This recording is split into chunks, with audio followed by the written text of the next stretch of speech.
Donc, première chose que je demandais, du coup, c'était de créer un autre Windows. Donc, effectivement, vous l'avez tous refait en relançant l'installation et tout.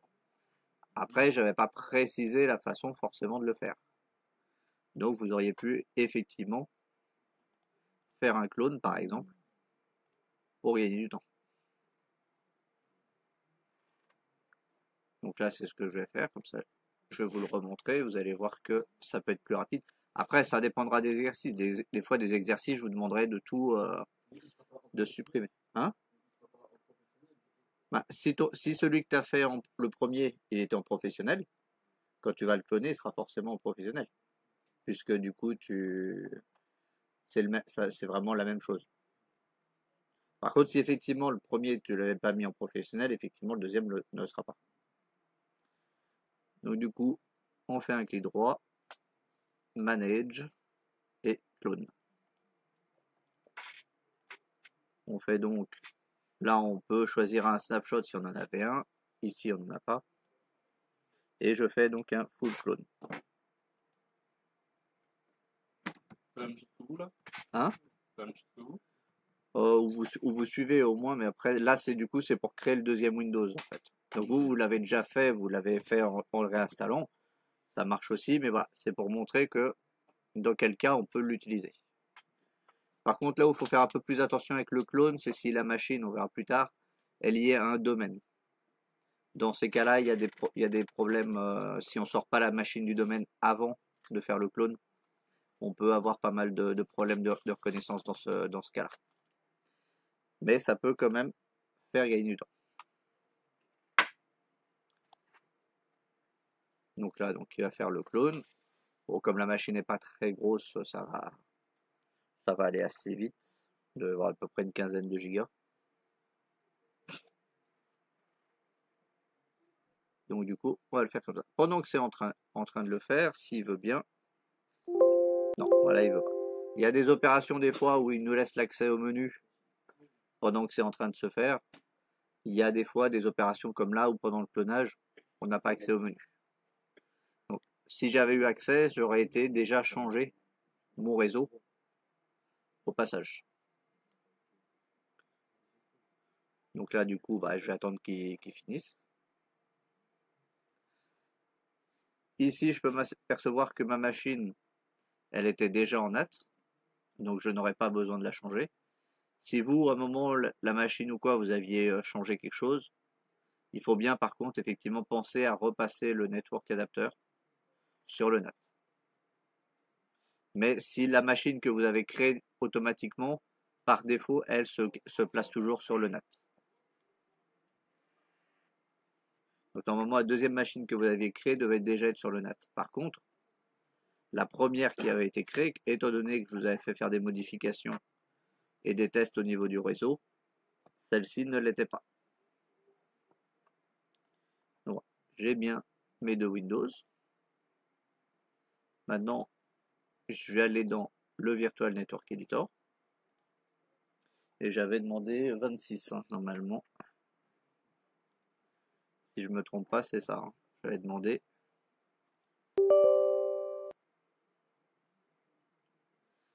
Donc ici, le NAT que je vais changer sur le WebNet 8. Donc j'ai demandé normalement 192.168 10. Et donc ici, voilà, c'est là qu'il faut bien faire attention.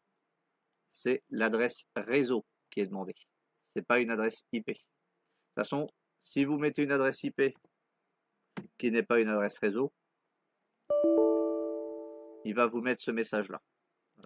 Peut-être changer l'ergonomie.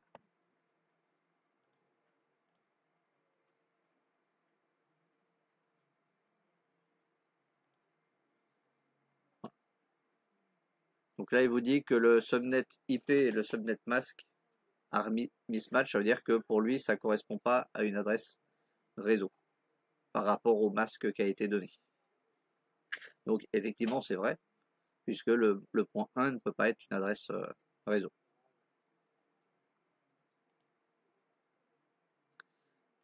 Donc du coup, on le passe à 0. Et ici, du coup, normalement, je crois que de ce que j'avais vu, vous aviez tous trouvé à 192 comme adresse pour le masque, puisqu'on était à 26. Donc ici, là, j'ai juste ça à changer. Normalement, connect host et local DHCP par défaut devraient être activés. Après, ça peut être le DHCP qui peut être désactivé dans certains cas quand on a déjà fait plusieurs exercices et que vous aviez dû le couper. Mais là, pour l'instant, on le laisse comme ça.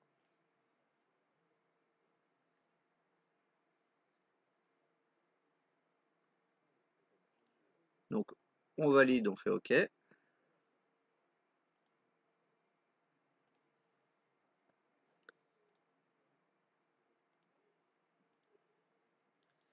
Du coup, maintenant, je vais rallumer mes machines.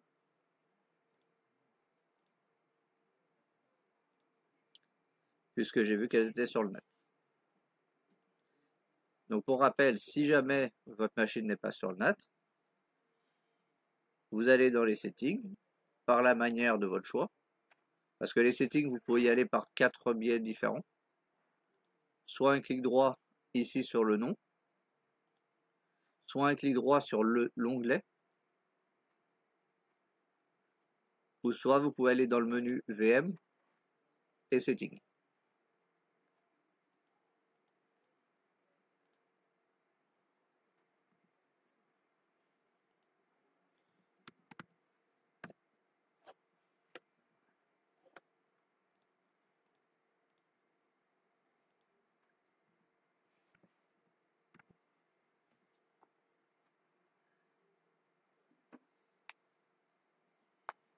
Donc là, j'allume mes deux machines, je vais vérifier les adresses IP que j'ai.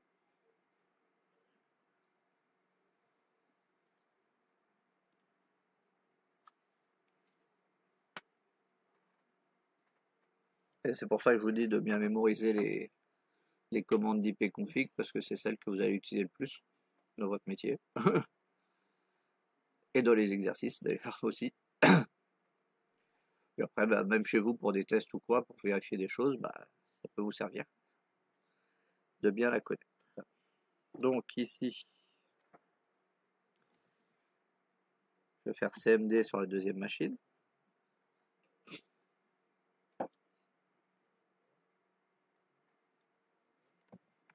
IP config.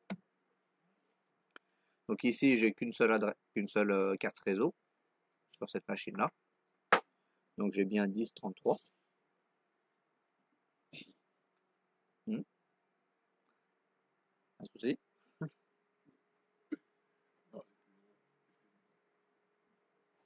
Et du coup, maintenant, bah, je vais faire la même chose sur la première machine pour vérifier qu'on est bien dans le même réseau. Donc si à un moment vous voyez que vous n'êtes pas sur le même réseau, ça veut dire que vous avez oublié de changer le network setting.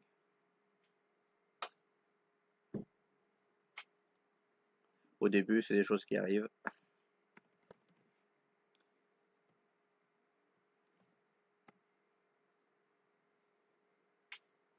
Et voilà, on voit qu'on est bien à 10.32. Maintenant déjà, je peux essayer de vérifier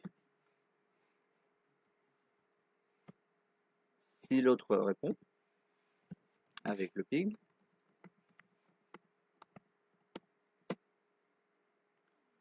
Donc là, on voit qu'elle répond pas. Ça ne veut pas dire qu'elles ne sont pas sur le même réseau et qu'elles ne marchent pas. Qu'est-ce qui nous fait dire ça? C'est que ici, vous voyez qu'ils vous mettent des délais d'attente de la demande dépassée.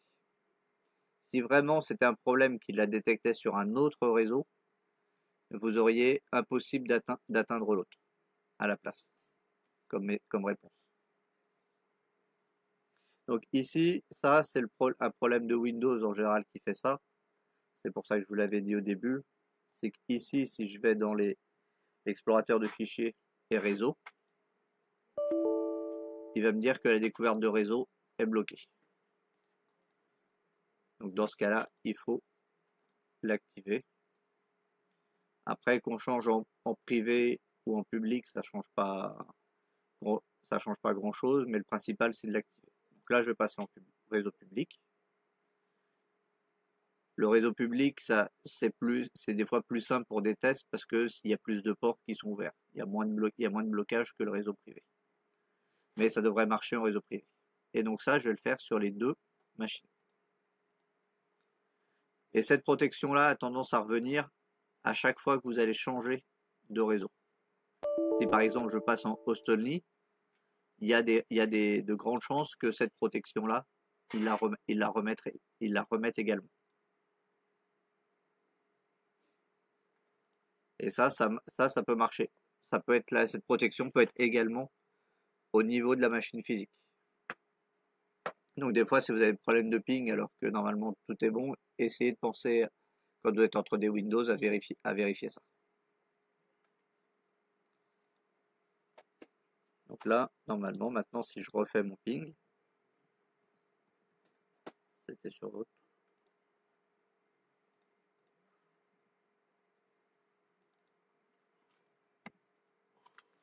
On voit que maintenant, ça passe. Parce que ça, c'est Windows qui par défaut bloque les pings tant que la découverte du réseau n'est pas activée. Donc ça, c'est le petit truc qu'il faut arriver à se mettre en tête parce que des fois, ça va revenir régulièrement ce problème et vous allez vous poser la question.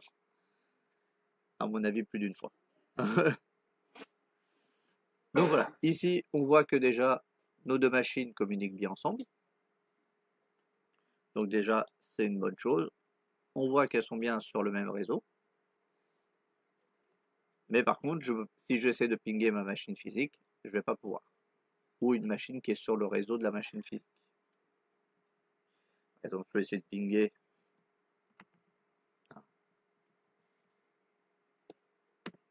Ping 1.254 qui est la passerelle. Ah bah si, c'est passé. Bizarrement, il savait qu'il n'aurait pas dû. Il l'a trouvé comme. Ah oui, si, il a trouvé la passerelle parce que du coup, c'est ce qui lui permet de sortir en rebond. Et on va faire le test avec ma machine physique. On va voir s'il dit autre chose. ipconfig. Au passage, on peut voir que la VMnet 8, elle est bien à 192.168.10.1. Donc c'est pour ça que si jamais vous l'aviez utilisé dans une autre machine, vous aviez forcé, vous n'auriez pas pu la mettre. Parce qu'elle était déjà utilisée là, ou alors celle-là aurait pu passer en adresse API bar. Donc ici, mon adresse c'est 1.162.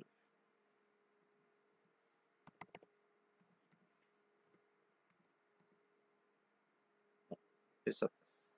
Bon, bizarre. Normalement, il n'était pas censé passer. Pas grave. Bizarre des fois. Mais bon, de toute façon, là, pour l'instant, ce que vous voulez, c'était les échanges entre les deux machines. Pour justement pouvoir créer un dossier partagé et qui soit accessible aux autres machines du réseau.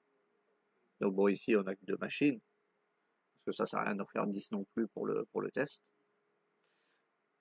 Donc du coup, bah, là, pendant que je suis sur celle-ci, je vais le faire ici. Donc pour ça, je vais aller dans le C. Je vais tout simplement créer un nouveau dossier. Donc là, il y a plusieurs façons de le faire. Soit vous faites un clic droit, nouveau dossier. Ça, c'est la première façon. La deuxième façon ici, vous avez un petit icône de dossier tout en haut à gauche. Donc il suffit de cliquer dessus pour pouvoir créer un nouveau dossier. Et si vous attendez un petit peu sur cette icône, vous voyez, il y a marqué CTRL Maj N. Donc on peut appuyer aussi sur ces trois touches-là pour faire un nouveau dossier. Et il y en a encore une. Si on va dans Accueil, on a le bouton Nouveau dossier. Ça, après, c'est au choix. C'est vous qui utilisez la façon que vous préférez. Moi, j'ai l'habitude de faire avec clic droit nouveau, mais après, ça, c'est vous qui voyez. Il y a pas de, il y a plusieurs façons de le faire. Il y a peut-être encore d'autres façons que ça se trouve que je connais pas. Hein, hein? En CMD, oui, ça aussi. Mais voilà, déjà, rien que dans l'interface graphique, il y a au moins quatre façons de faire, voire peut-être plus, si ça se trouve. Hein? Avec CM pour en quoi? Euh, en CMD, MD, c'est MD ou MKDIR, les deux. Moi, j'ai l'habitude d'utiliser MKDIR, mais normalement, MD est censé fonctionner aussi. Parce que MD, c'est pour Make Directory. Et MKDIR, c'est pareil. Make Directory. De toute façon, je vais vous mettre quelques documents sur les premières bases de lignes de commande dans un premier temps. Donc voilà. Ici, j'ai créé maintenant, on est d'accord. Déjà, vous voyez que là, ici, le menu, la barre du ruban, elle s'en va quand je clique ailleurs. Moi, j'aime pas personnellement. Mais donc, si jamais ça vous arrive et que vous voulez justement la refiger, ici, là, complètement à droite, vous avez une épingle. Et si vous cliquez dessus, il va figer le ruban. Ou si au contraire, vous voulez la retirer,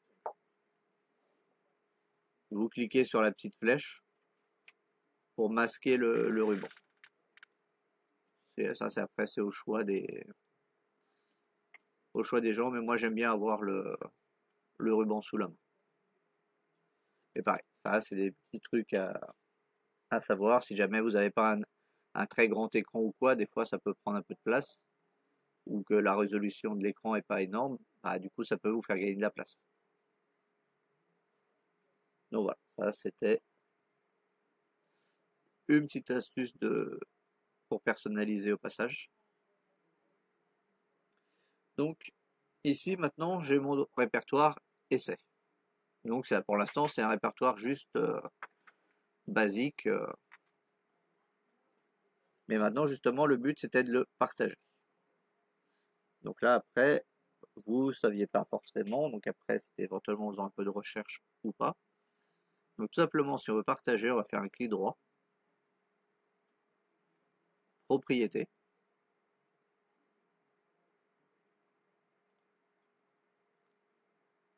Ici vous avez un onglet qui s'appelle partage.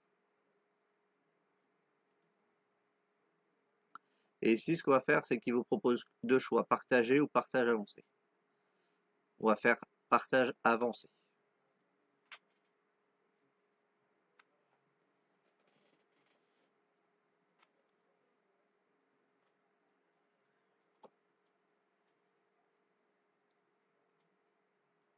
Ici on va faire partager ce dossier. Et ici on peut lui donner un nom de partage. Quand on passe par ce biais-là, ce qu'on peut faire, c'est qu'on peut personnaliser le nom du répertoire qu'on partage.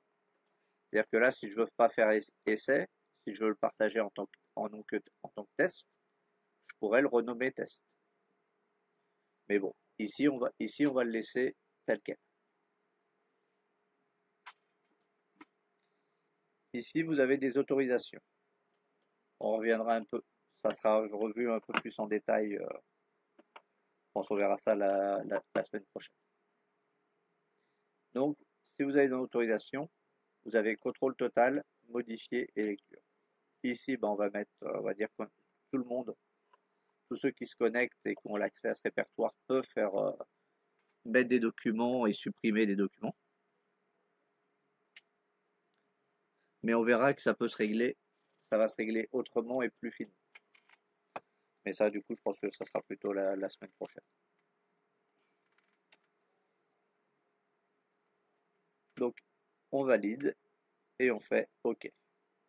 Bon, après, des fois, moi, j'ai tendance par habitude à faire appliquer, puis OK. Mais normalement, Si vous faites OK directement, ça marche aussi.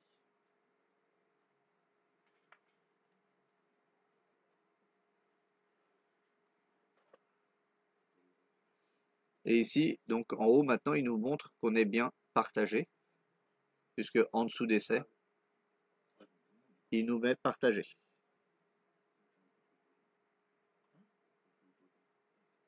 Et ici, on a le chemin réseau qui nous servira dans certains cas. Ici, on pourrait le prendre aussi, mais là, on va plutôt utiliser l'adresse IP.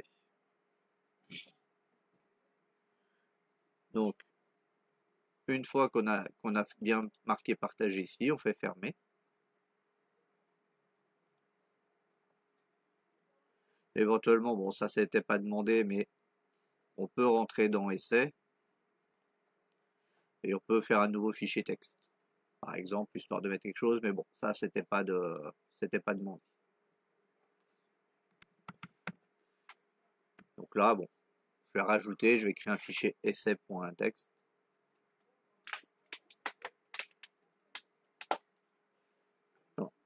Donc tout simplement, si on veut créer un partage, chaque fois que je demanderai de créer un partage, c'est de cette façon-là que vous pourrez le faire.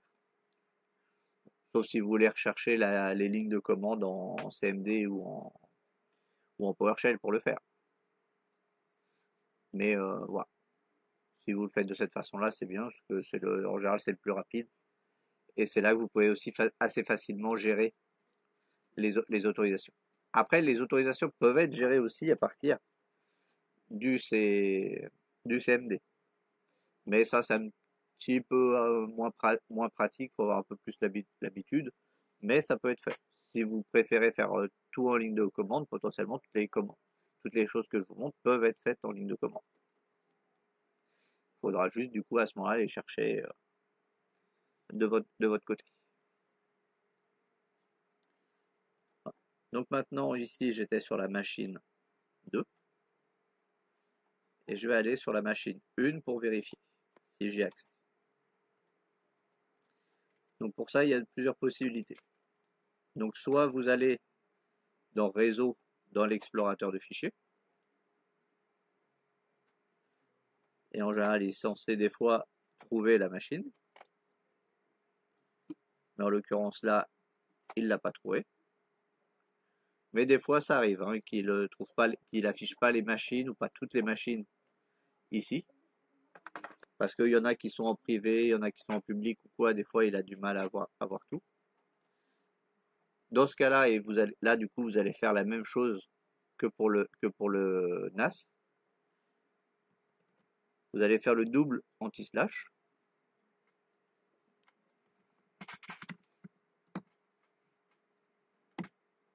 Euh, 10.33. Vous allez mettre l'adresse de la machine où vous voulez aller sur le partage.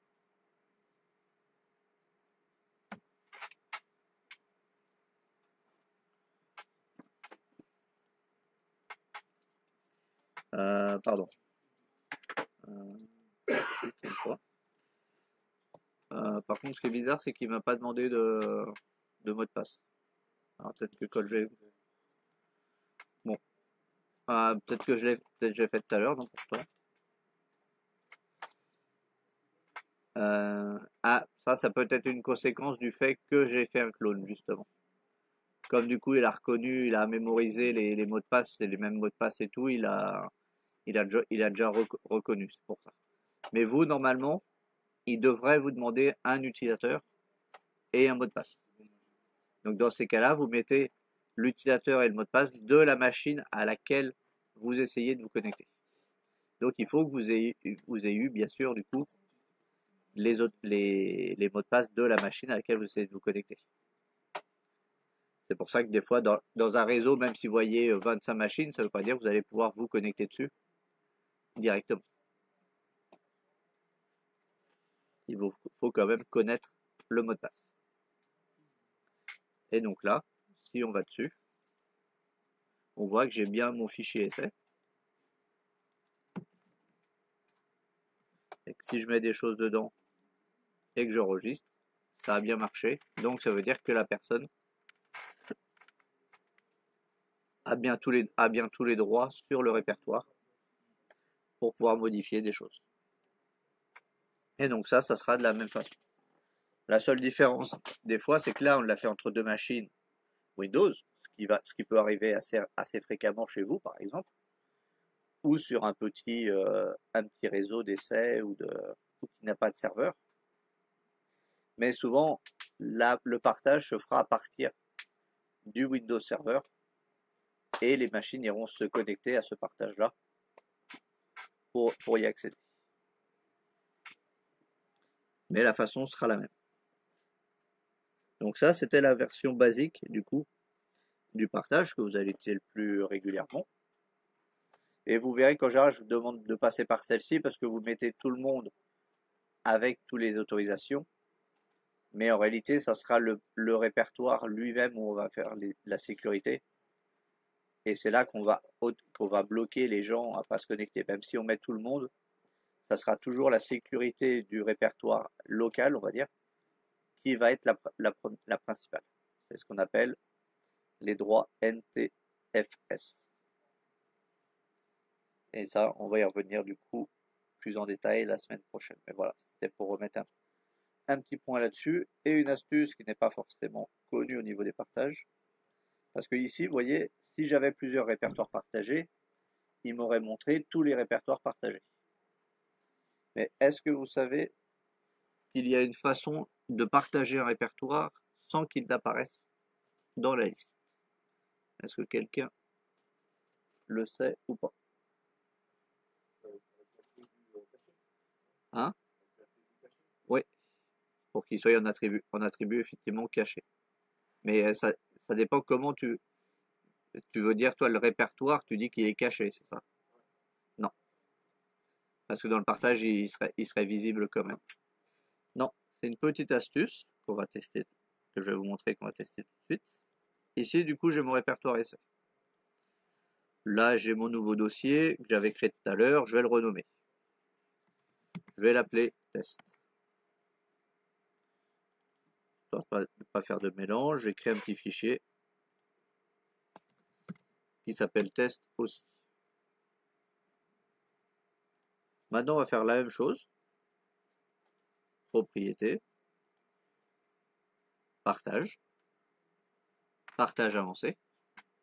Parce que ça, de toute façon, cette astuce-là, vous pouvez le faire de toute façon qu'à partir du partage partagé, du partage avancé. On partage, et ici, on va mettre $1 à la fin. Donc ici, je donne les autorisations pareil que tout à l'heure.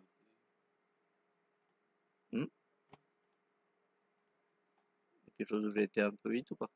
Là, je suis en train de pouvoir mettre le partage, mais ça autre chose. Ah. Ouais. Le dollar, en fait, va vous permettre de masquer le répertoire dans la liste. C'est bon? Ouais. Donc la même chose que pour le premier dossier. La seule différence, c'est qu'on va mettre $1 après le nom. Donc là, j'ai bien mis les mêmes autorisations, contrôle total pour tout le monde, exactement pareil. J'applique, je valide, je ferme. Je retourne dans la première.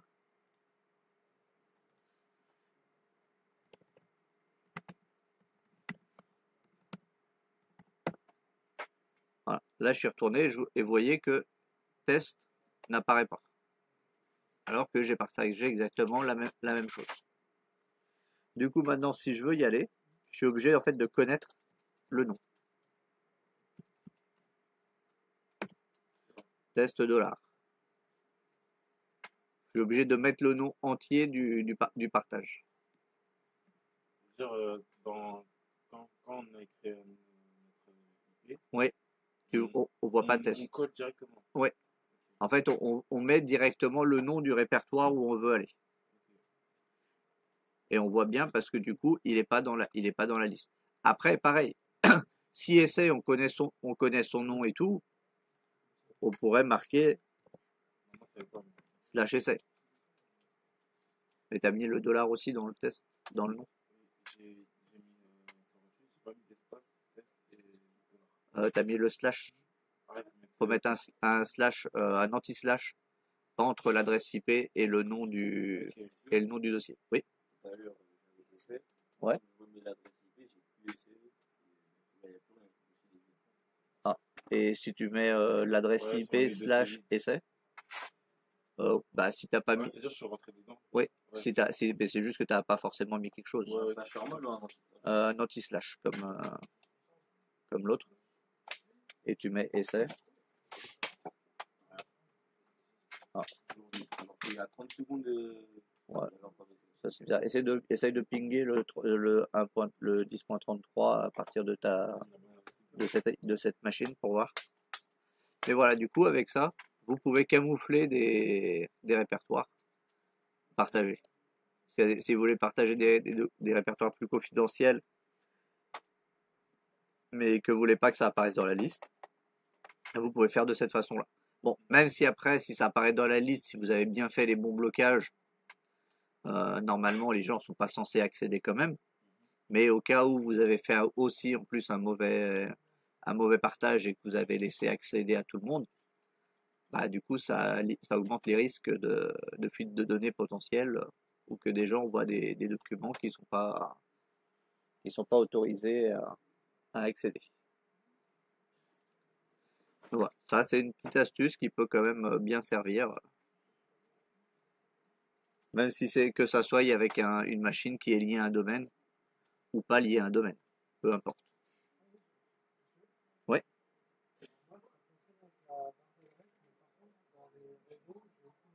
Oui, mais moi aussi c'est pareil. C'est parce que il y en a une, si ça se trouve, qui est en public et l'autre en privé. Donc si jamais vous voulez savoir si votre machine est sur un réseau privé ou réseau public,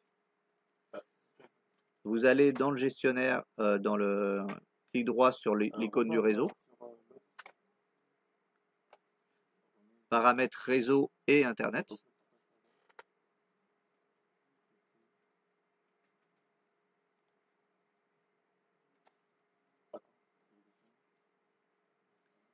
Donc là c'est bon, tout le monde est arrivé à cet endroit-là pour montrer. Là c'est pour montrer, savoir si on est sur un réseau privé ou sur un réseau public. Un souci? D'accord. Je finis ça et j'arrive. Donc une fois que vous êtes ici, que vous avez votre carte réseau, faites propriété. Et ici, vous mettez profil réseau, public ou privé.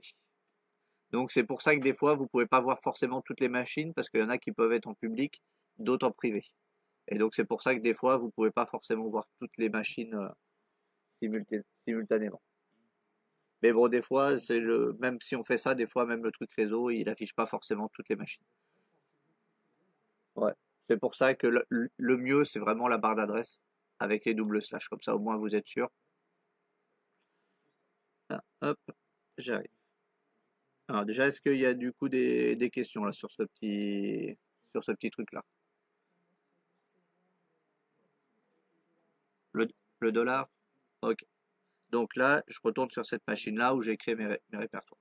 J'en crée un nouveau, ça, normal, jusque là. Euh, caché, cache, peu importe. Donc là, tu fais le partage.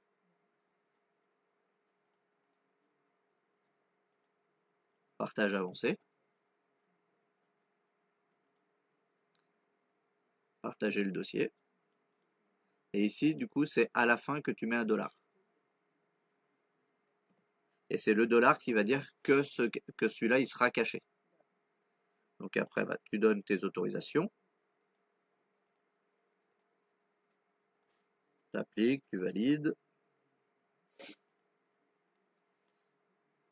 Et donc si on retourne ici, si je rafraîchis, normalement, on voit toujours que essai. On voit pas cache, c'est normal. Maintenant, donc tu vas faire comme pour le NAS, tu mets l'adresse IP, un anti-slash à nouveau, et là tu vas mettre cache dollar, ou le nom que tu as mis dollar. Enfin, tu mets le nom entier, y compris le dollar.